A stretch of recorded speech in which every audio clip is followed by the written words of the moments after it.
When I hear music, it makes me dance. When I hear music, now it's your woke up looking for the hey. We're gonna get into that on the next video. But for now, 24 hours with JB. Let's talk. So today we are talking about Yale Hirsch. Who is Yale Hirsch and why is he important? Yale Hirsch was born October 23rd, 1923. What's significant about that year, or let's say that decade?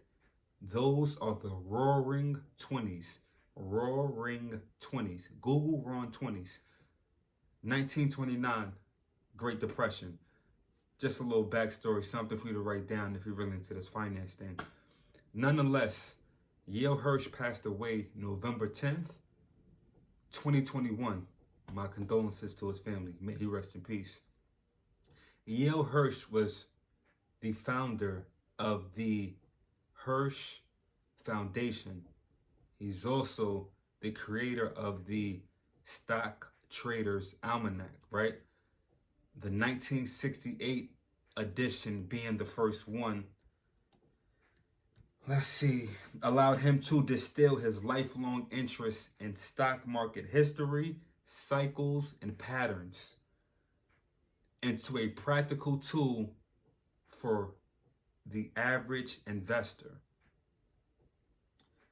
What's significant about the Stock Traders Almanac is it gives you the January barometer, the presidential election cycles, and the Santa Claus rally, right? These are all indicators to potentially determine which way the market is going and or to add to your arsenal to make better investment decisions, right?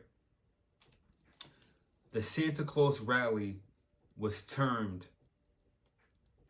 in 1972. That's when people started using the term Santa Claus rally, right?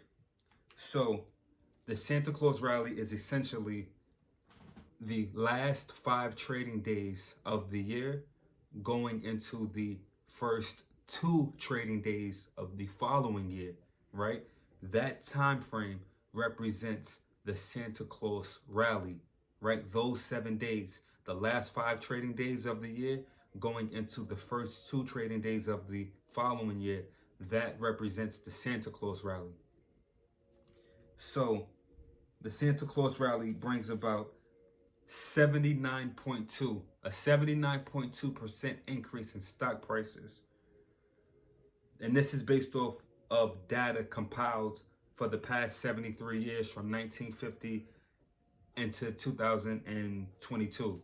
So when you say the stock market increased during that time, what we're talking about in particular is the S&P 500, right? The Standard & Poor's 500. That itself represents 11 sectors when you break it down, right? Industrials, financials, real estate, consumer discretionary, consumer staples. All of these things represent the S&P 500 itself. Let's get back to the Santa Claus rally. The Santa Claus rally, what causes it to rally, right? I'll tell you, the first thing being institutional investors typically close their accounts, or you could more so say they do what's considered tax loss harvesting. So what that means is if an institutional investor, right, and when we speak about financial institutions, we're speaking about Fidelity, Charles Schwab, Tasty Trade, just to name a few.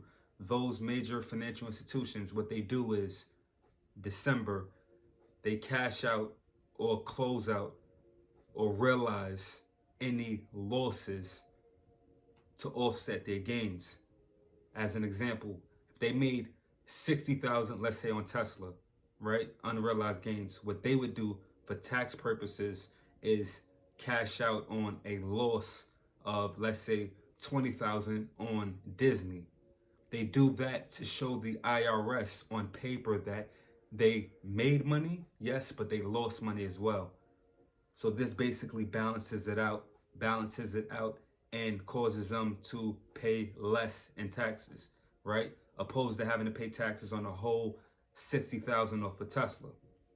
That was just merely an example. Nonetheless, once institutional investors run the tax loss harvesting play, they're out.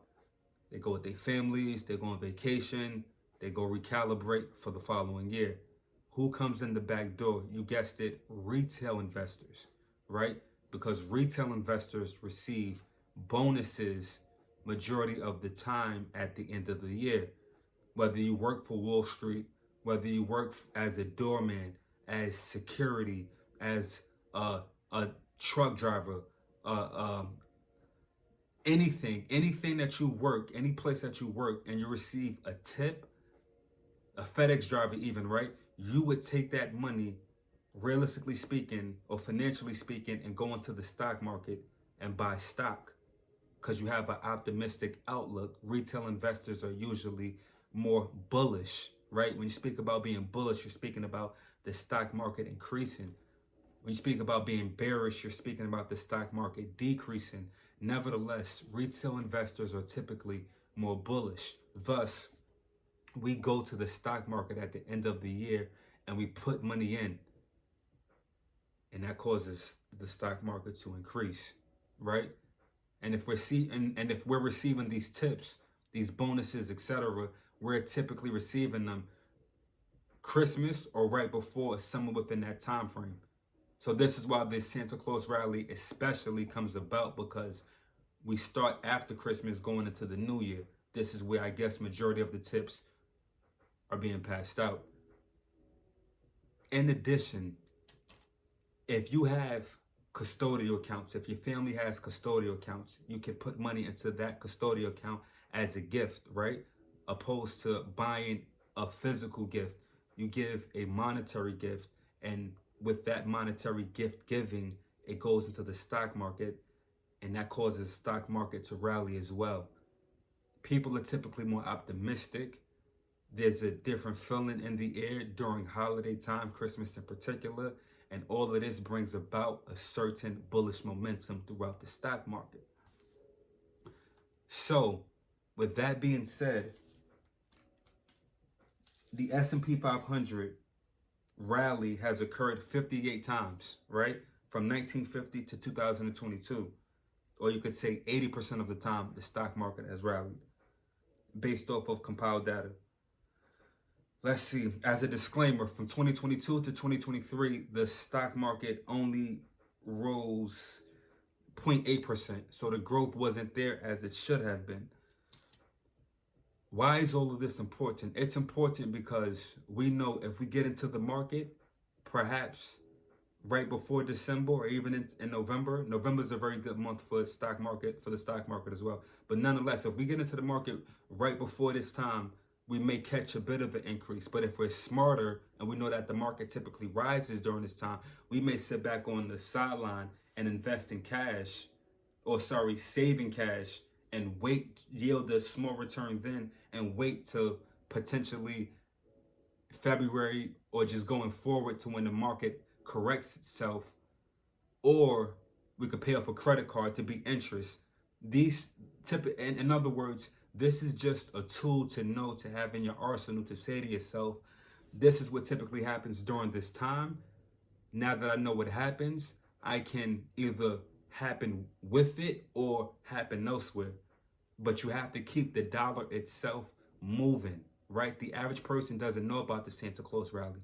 Now that you do, you can take that and invest, or again, wait to invest, because there's also a thing called the January barometer, which I'll get into on the next video. These things go hand in hand, right? Essentially, the January barometer is the stock market rising or decreasing based off of the momentum of the stock market in January, right? So if the stock market goes up in January, investors expect for the stock market to have a bullish year. If the stock market goes down during the month of January, investors expect for the stock market to be a bearish year. It's not always 100% accurate, but all of these are indicators that come about from Yale Hirsch. Heavy on the investments.